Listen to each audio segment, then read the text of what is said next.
por empezar cas da Costa da Morte, pois hai unha que é fundamental, e é que nós temos unha partida de 5 millóns, ou puxemos unha partida de 5 millóns de euros para a gratuidade da peaxe da A55 de Carballo a Coruña. O remate da autovía A55 e a conexión co polígono de Vimianzo, xa sabemos que temos, que se licitou, gracias tamén á presión que fixemos neste ano e medio,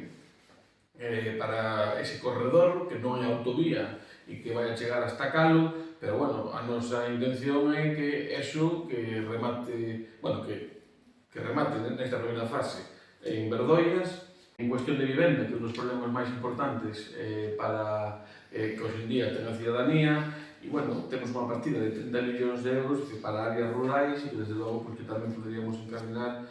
no que é a nosa comarca. E tamén propuxemos unha partida de 3 millóns de euros para ampliar os servizos dos hospitais da Xunqueira. Simplemente comentar da comarca de Bergantiños que nós tamén temos unha proposta desa variante de Carballo, desa primeira fase, propoñemos tamén unha partida de 5 millóns de euros, propoñemos que tamén unha partida de 600.000 euros para mellorar e reforzar os servizos de transporte público, que tanto demanda tamén a xente, desde a comarca de Fisterra,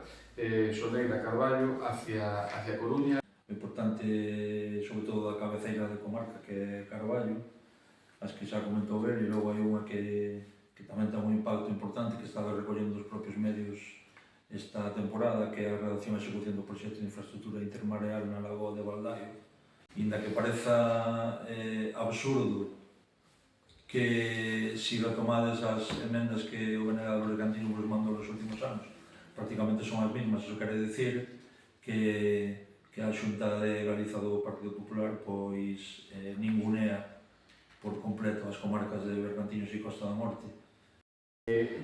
Sobre todo as emendas do que é a Costa da Morte, de Soneira, de Fisterra e de Carnota, están tamén moi vinculadas aos sectores productivos,